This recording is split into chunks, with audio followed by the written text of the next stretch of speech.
Video की शुरुआत से पहले मैं जब भी कोई वीडियो अपनी अपलोड कर रही हूँ रोज, तो उसमें कुछ एक लोग हैं जो बोल के जाते कि मैम इंग्लिश में वीडियो क्यों आ रहा है आपका। भाई मुझे नहीं पता, मैं तो हिंदी में ही अपनी स्पीच को डिलीवर कर रही हूँ। सारी इन्फॉर्मेशन मेरी हिंदी में ही होती है। आपको इंग्लिश में क्यों सुनाई दे रही है मुझे नहीं पता। या तो आप अपने फोन की सेटिंग को चेक कीजिए, कुछ तो गड़बड़ है। तो मेरी साइड से कैसे हो सकता है? क्योंकि अगर मेरी साइड से होता हो तो वो सभी के लिए होता ना, कुछ एक लोगों के लिए थोड़ी ना होता। तो सब लोग कंप्लेन नहीं कर रहे हैं कि इंग्लिश में ही वीडियो आ रहा है, कुछ एक लोग हैं जो बोल रहे हैं कि इंग्लिश में सुनाई दे रहा है। बड़ी उम्र की महिला को कैसे तैयार करें, उसे अपनी तरफ कैसे आकर्षित करें, उसे सेड्यूस कैसे करें, उसे डेट पर जाने के लिए राजी कैसे करें। वैसे देखिए, किसी भी महिला को, चाहे वो किसी भी उम्र की क्यों ना हो, उसके साथ डेट पर जाना मजेदार तो हो सकता है, लेकिन वो महिला जो ज्यादा मेच्योर होती है उनकी तो बात ही अलग होती है, क्योंकि वो कॉन्फिडेंट होती है, परिपक्व होती है, मानसिक तौर पर भी। उन्हें पता होता है कि वो जिस इंसान को डेट कर रही है क्यों कर रही है और उसे उससे क्या चाहिए। तो किसी तरह की कोई कंफ्यूजन नहीं, तो उनके साथ उनकी केमिस्ट्री अच्छी बन सकती है। फिर वो पुरुष चाहे कम उम्र का हो या हम उम्र का, अगर वो उन्हें मेच्योरली हैंडल करता है तो काफी उनकी जो डेट है रोमांटिक साबित हो सकती है। देखो, दिक्कत तो यही आती है कि उन्हें अपनी तरफ आकर्षित करना थोड़ा सा मुश्किल तो होता ही है, क्योंकि वो तो 19-20 साल की लड़कियां नहीं होती है ना, सपनों की दुनिया से परे होती है। उन्हें आप चॉकलेट या फूलों से खुश नहीं कर सकते। देखिए, ज्यादातर फीमेल को वो आत्मविश्वास से भरे हुए पुरुष ही पसंद आते हैं, और बड़ी महिलाओं की बात करें तो उनको तो खास कर, क्योंकि वो खुद में अधिक कॉन्फिडेंट होती है और अपने इमोशनल इनसिक्योरिटीज को झेलने का एक्सपीरियंस भी रखती है। तो ना तो आप उन्हें जल्दी से हंसा सकते और ना ही रुला सकते। और साथ ही अगर उससे आपके अंदर किसी तरह की असुरक्षा का भाव नजर आए, इनसिक्योरिटीज नजर आए, तो वो यही समझती है कि आप जरूर उसके अंदर मदर फिगर देख रहे हो, और वो आपको बच्चा समझ के आपके ऊपर ज्यादा ध्यान नहीं देती। आई कांटेक्ट बेशक आपको कॉन्फिडेंट बनाने में मदद करता है, लेकिन लगातार उसे घूरने से बचे। थोड़ा सा फ्लर्टी अंदाज में उसे देखिए, उसकी आंखों में झांकिए, देखते हुए उसे स्माइल भी कर सकते हैं और कुछ पल के लिए उसके होठों को देख सकते हैं। ये उसे नर्वस फील कराएगा और आपको कॉन्फिडेंट। प्रशंसा किसको पसंद नहीं, मेल हो या फीमेल, दोनों को ही पसंद होती है। लेकिन अगर आप किसी ऐसी महिला को डेट कर रहे हैं जो कि उम्र में आपसे बड़ी है, उससे अगर प्रशंसा करना चाहते हो, कोई कॉम्प्लीमेंट देना चाहते हो, तो देने से पहले इस बात का जरूर ध्यान रख लें कि आखिर ऐसी कौन सी चीज है जो आपको उसकी तरफ खींचती है। फिर उसी बात को जो उसके लिए खास है, उस खास अंदाज में उसे बताइए। उसकी प्रशंसा करते वक्त अगर आप थोड़ा सा क्रिएटिव हो जाते हैं, उसे उसके बारे में कुछ हटकर बताते हैं, तो ये आपके लिए फायदेमंद होगा। लेकिन होना वही चाहिए जो उसके अंदर हो, ताकि अगर वो खुद को भी ऑब्जर्व करे तो उसे लगे कि हाँ ये बात तो है, लेकिन मुझे अभी तक क्यों नहीं पता था, शायद इतना गौर मुझ पर किसी ने दिया नहीं।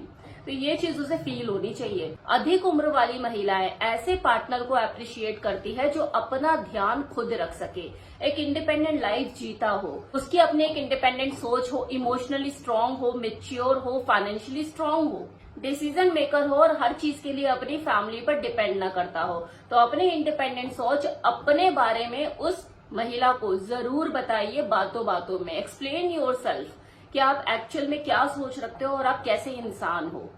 वहीं अगर आप अपने मित्रों की, अपने रिश्तेदारों की, अपने फैमिली मेंबर्स की उससे ज्यादा चर्चा करने लग गए, तो वो यही समझे कि ये बहुत ज्यादा इमोशनल और इनसिक्योर प्राणी है, मेरे साथ इसका तो कुछ बनता नहीं कनेक्शन। और ये चीज उसको, उस मेच्योर महिला को जो कि दिमाग से काफी परिपक्व है, उसे निराश कर सकती है। बड़ी उम्र की महिलाएं डायरेक्ट अप्रोच ज्यादा पसंद करती है, तो कूल रहिए और कैजुअली उससे पूछ लीजिए कि क्या तुम मुझसे दोबारा मिलना पसंद करोगी। आप इसे इस अंदाज में भी पूछ सकते हैं कि मुझे तुमसे बात करना बहुत अच्छा लगा, मैं तुम्हें और जानना चाहता हूँ, क्या सैटरडे फ्री हो, डिनर पर चलें? और अगर वो हाँ कर दे तो डेट पर जाने से पहले, मतलब डेट प्लान करने से पहले, टेक्स्ट पर उससे जरा उसकी पसंद नापसंद और अच्छे से जान लीजिए, ताकि जब आप डेट प्लान करें तो उसकी पसंद का ख्याल रखें कि उसे क्या अच्छा लगता है और क्या नहीं। ये चीज उसको कंफर्टेबल महसूस कराएगी उस दिन, और वो आपके साथ एक कनेक्शन महसूस करने लग जाएगी, इमोशनल कनेक्शन। डेट पर अगर जाने वाले हो तो थोड़ा लुक्स पर भी ध्यान दे। अब देखिए, कुछ महिलाओं को ना ये चीज बहुत अच्छी लगती है, उनको बड़ी सम्मानजनक लगती है कि यार किसी ने मेरे लिए गाड़ी का दरवाजा खोला, किसी ने मेरे लिए कुर्सी जो है वो पीछे की और मैं उसके ऊपर बैठी। वहीं कुछ महिलाएं ऐसी भी होती है जिन्हें बड़ा मजबूरी भरा लगता है कि यार मैं खुद गाड़ी का दरवाजा नहीं खोल सकती, क्या मैं अपने लिए सीट खुद पीछे नहीं कर सकती। कुछ ऐसी महिलाएं होती है जिन्हें बड़ा अजीब सा लगता है, यार क्यों इतनी तकलीफ दे रहा है खुद को, यार क्यों मेरे लिए नौकर बना जा रहा है, मुझे नौकर नहीं चाहिए, मुझे तो ऐसा बंदा चाहिए कि अगर मेरे को कोई गलत कमेंट पास करे या कुछ कहे तो यही कुर्सी उसके सर पे उठा के मार सके। मतलब मैं इसे एक्सप्लेन कर रही हूँ कि कुछ महिलाओं की सोच क्या होती है। वो सच में मैं कुर्सी उठाकर मारने की बात नहीं कर रही हूँ, एक बता रही हूँ तरीका कि कुछ महिलाओं को ये चीजें थोड़ा सा बचकानी सी लगती हैं कि यार क्या है। तो आप जिसको डेट कर रहे हो उसके व्यवहार को, उसके फेस के एक्सप्रेशन को, उसकी बॉडी लैंग्वेज को थोड़ा सा समझ ले कि उसे क्या चीज पसंद आ सकती है क्या नहीं। और चलो अगर एक दो बार कर दिया और उसको कुछ ज्यादा ये बहुत अच्छा नहीं लगा, आपको ऐसा लगता है कि उसे इतना पसंद नहीं आया, तो इसे नेक्स्ट टाइम अवॉइड करें। और अगर उसे ये चीज पसंद आती है तो बार बार करे, उसके लिए कुर्सी खींचे, उसके लिए गाड़ी का दरवाजा खींचे, क्योंकि उसे जेस्चर आपका पसंद आ रहा है। तो डिपेंड करता है फीमेल टू फीमेल। अब देखिए, आपने बड़ी उम्र की महिला को तो पटा लिया, लेकिन अपनी उस कम उम्र को स्वीकार करना भी सीखिए।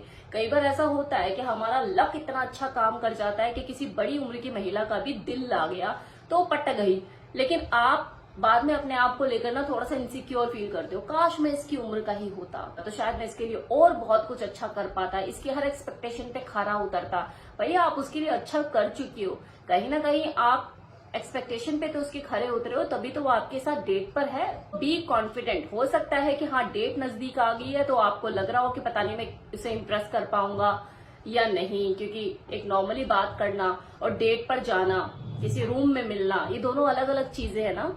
तो कॉन्फिडेंटली उससे आई कांटेक्ट बनाइए, उससे देखिए, उससे बात कीजिए, उसको नर्वस फील कराइए, और जैसे आपको लगे कि केमिस्ट्री अब बिल्ड हो रही है और बढ़िया तरीके से सब कुछ चल रहा है, तो अपने इस फ्लर्टी अंदाज का एक लेवल अप ले जाइए।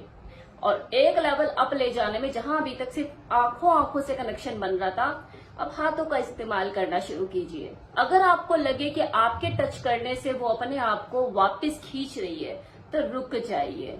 इससे यही साबित होता है कि वो आपके साथ अभी कंफर्टेबल नहीं आगे बढ़ने के लिए। वहां से आप भी आगे ना बढ़िए और बल्कि उसके साथ नॉर्मली फ्रेंडली बिहेव करके उसे दोबारा से कंफर्टेबल करने की कोशिश कीजिए।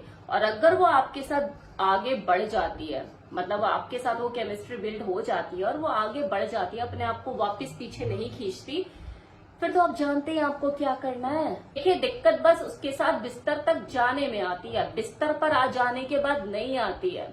बस कोशिश यही कीजिए कि अंत में उसको खुश करके ही छोड़िए। फीलिंग उसे जरूर बताइए कि आपको उसके साथ कैसा महसूस हुआ, और उसे ये भी बोल सकते हैं कि अगर आप चाहते हैं कि इस रिलेशनशिप को आप आगे बढ़ाना चाहते हैं, इसे कंटिन्यू करना चाहते हैं, तो आप एग्री हैं। ये सब कुछ उसके ऊपर है कि वो आपके साथ इस रिलेशनशिप को आगे कंटिन्यू करना चाहती है या नहीं, या सिर्फ एक एक्सपीरियंस लेना चाहती थी क्योंकि वो आपकी तरफ आकर्षित हुई, उसे अच्छा लगा, उसे लगा कि नहीं मुझे इसके साथ इंटीमेट होना है, तो आगे उसकी चॉइस है। अब वो उसकी चॉइस हाँ हो या ना, आगे आपकी तरफ से कोई जबरदस्ती नहीं, कोई फ्लर्ट नहीं, ये दोनों की म्यूचुअल अंडरस्टैंडिंग पे डिपेंड करता है। अगर आप उसे पसंद आए, उसके हिसाब के लगे, तो डेफिनेटली वो आगे बढ़ेगी आपके साथ इस रिश्ते में।